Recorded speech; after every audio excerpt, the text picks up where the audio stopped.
Hail Mary, full of grace, the Lord is with thee.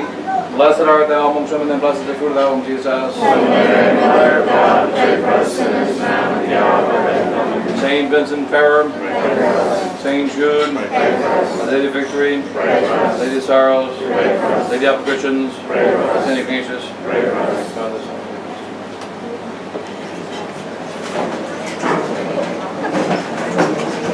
I'll just read you back up. We're going to try the iPad today. I'll be back up.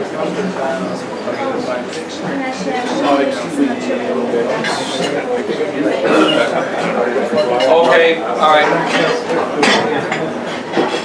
So then, forgot to copy this yesterday, but probably would have been lost anyway.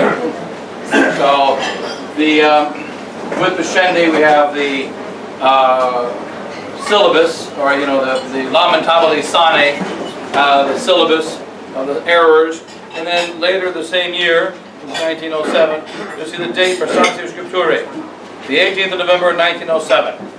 So July 3rd, then I think August, and then this one is dated November November 1907. It's a very short document of St. Pius X, Praestantiae Scripturae, and shows the seriousness of Pascendi and how serious the battle was for St. Pius X.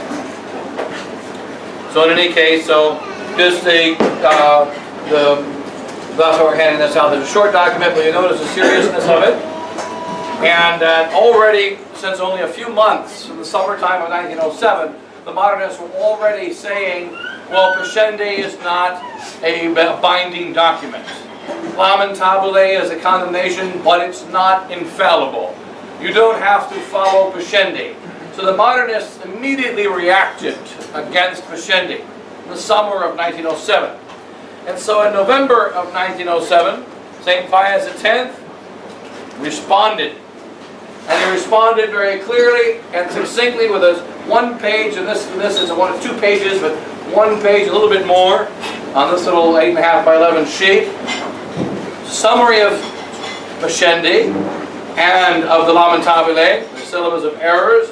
He says what exactly are the requirements of the souls regarding these two documents. And so, in any case, so today also the same schedule, except for the last conference today. Father Raphael is going to make a great sacrifice and offer up his siesta as a penance. Since he spoke about the importance of penance, and he's going to be a great example by offering up his siesta. So he's going to give the 2:30 conference during his siesta time. He may not be awake, but he will give the conference. And then at 3:30, we'll have the question and answer thing, and just kind of a general type of discussion. Question and answer, but also kind of a general discussion with all three of us up here at the final conference at 3:30. And then tonight we'll have a little 7:30/8 p.m. Concert and so on, and also there may be a couple of skits prepared, one or two skits, very simple, and that'll be not here tonight, but it'll be over across the road at the garage over at well, it's actually our property now with the church, but my brother Bill's former house, and there's a garage there. We're going to have a little stage in there, and we'll have a little concert, etc. over there. That was and so that will be in the evening at 7 o'clock. Otherwise, the schedule today is the same as yesterday. So the conference, and then the lunch at 1 o'clock, 2:30 conference in the afternoon, and then 3:30 the question and answer thing. So remember, we were saying yesterday, to cover Pascendi, it's the document of the heresy and error of our times, which in one word is evolution. Evolution. And that it's the exact opposite of the Catholic worldview. Every detail. And that the modernists, now 200 years into modernism, remember in 1907, when St. Pius X wrote this encyclical, modernism was already more or less 100 years old. It had already infiltrated the Catholic Church in almost all its details. It was already in the mentality of men. We're now 200 years later, 200 years after the onset, right? 200 years into it, and so the we have That's good, Paul. Don't worry about that. Okay. Okay. So then we have here the 200 years into the error and heresy of modernism. It's infiltrated every level of society, and most people think in a modernist way today. And as we mentioned at the end of the talk yesterday, the leaders, the ones who are the makers of modernism, these men, as we mentioned last night, they are not modernists. They are not modernists. They are Thomists and realists. They know that the world is real, created by God, that the Catholic Church is the true church. Outside the church, there's no salvation. They know what the makeup of society is, the makeup of things are, and knowing this, they use it to be able to use their knowledge of the truth in order to be able to manipulate souls through wicked lies. And as St. Pius X said, that modernism is the grand sewer, or is the collectio, the collection, the synthesis of all heresies. So, and remember, concerning the synthesis, it is the synthesis of heresies is going to come towards the end of the world. The devil's been pulling souls together from all the camps, all the various enemies of God, all the various pagan religions, all the various levels of liberalism, all the various levels of subjectivism, all of the various errors and heresies. The devil has pulled them together into one in this great heresy of modernism. And so, I guess, so that the quick summary of this, briefly, a little bit of yesterday. Remember that the modernist he is one man, but he shows 7 heads. In fact, he has many more heads. St. Pius X lists 7 of them. So we drew this drawing on the board yesterday. Like you see that there are 7 different guys sticking their heads out of a foxhole. You're trying to kill these 7 guys and kill these 7 enemies. You shoot the guy in hole number 7. You find out there's a guy in hole number 5. You shoot him. You find out the guy in hole number 1. You shoot him. The guy in 7, another guy appears in 7. You shoot him. You think there's many guys. In fact, there's one man who's in a hole, drops down, walks over, pops into another one. Drops down, walks over, pops into another one. And St. Pius X in the encyclical Pascendi notes in the very beginning, modernists act confused, seem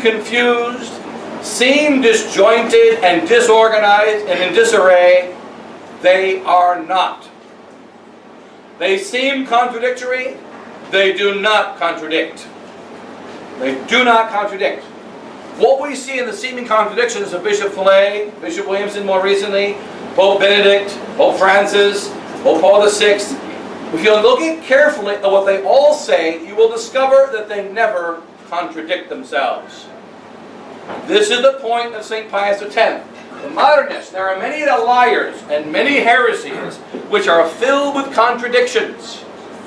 Of course, ultimately there is going to be contradictions in every heresy, including modernism. But one of modernism's hallmarks that makes it different from the other heresies is it does not self-contradict.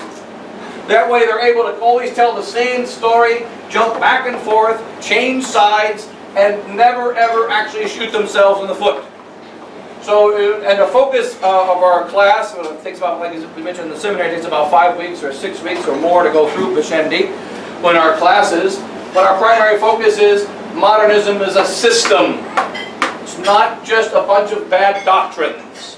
We look at a Protestant, for instance, as an example, or say an Orthodox. An Orthodox doesn't accept the papal infallibility, and some Orthodox don't accept the way Catholics explain the Immaculate Conception, and maybe a few other things. If we get them to accept papal infallibility, we get them to accept the authority of the Pope, get them to accept the teaching of the Church on the Blessed Virgin Mary, as we teach it, they love Mary, but not in the same way, then, boom, they're Catholic. Fix accepting the Pope, fix, the Immaculate Conception, they're Catholic. Protestants also fix they accept Pope as the head of the Church, fix the Blessed Virgin Mary, Mother of God, and they easily become Catholic. Modernism is not like that. In modernism, you can fix every one of those things. I accept Mary as Mother of God. I accept the Blessed Trinity. I accept that the Pope is the head of the Church.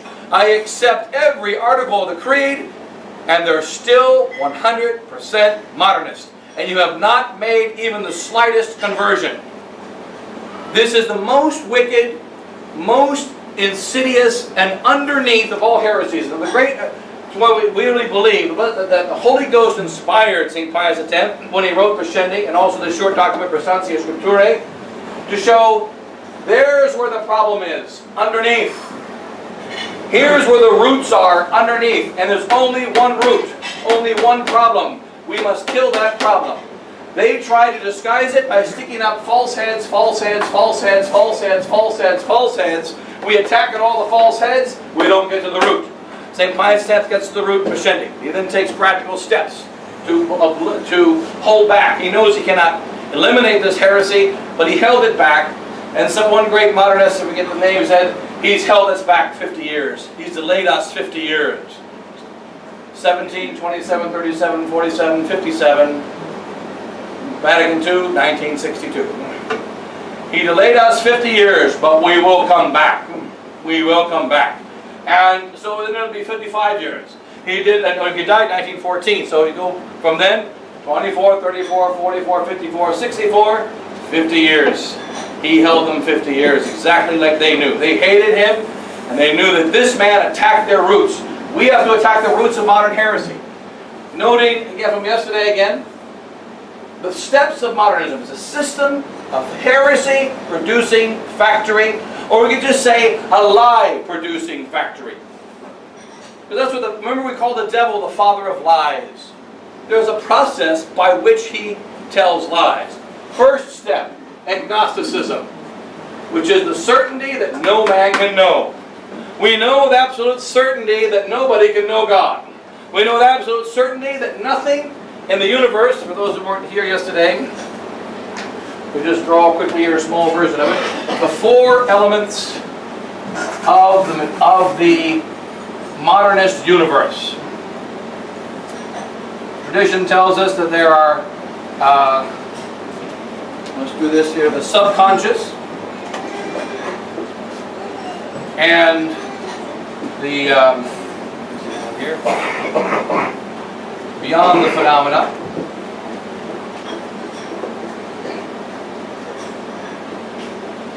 And then, in the middle, we have the real world, which is the conscious on the inside of man and visible phenomena, only insofar as it is visible. The real world consists only of the things inside the black. The beyond the real world is in the purple in the middle, the purple on the outside. The real world is in these areas of the conscious and the phenomena. Beyond the real cannot be known by anyone. So, in the beginning of evolution, we can't draw all three circles. Man's conscious is very small, and the visible world is very small. He doesn't see very many things, he doesn't know very many things. As time progresses, the visible world continues to increase, which means the phenomenal world decreases, the subconscious world will decrease. The conclusion of it all is, in the end, there will only be two elements, which is going to be the element of the conscious and the visible. Religion exists in beyond the phenomena and the subconscious. The priest rules in beyond the phenomena and the subconscious. The spiritual is beyond the phenomena and the subconscious. These two for the universes never cross. According to the modernists, they never cross.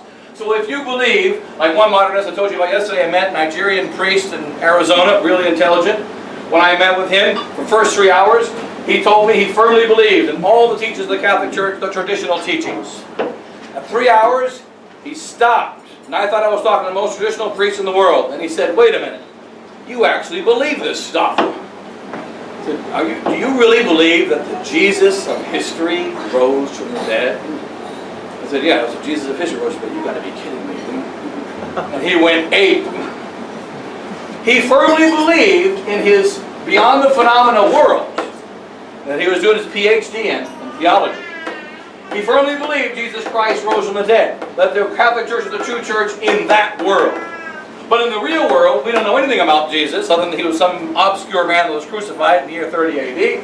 We don't know anything about when we know, however, that the Jesus of religion doesn't exist. And he was so angry with me, he wanted to kill me.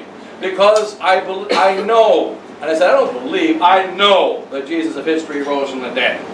And then we had another 3-hour screaming session after that. But in any case, first 3 hours, we were in total agreement.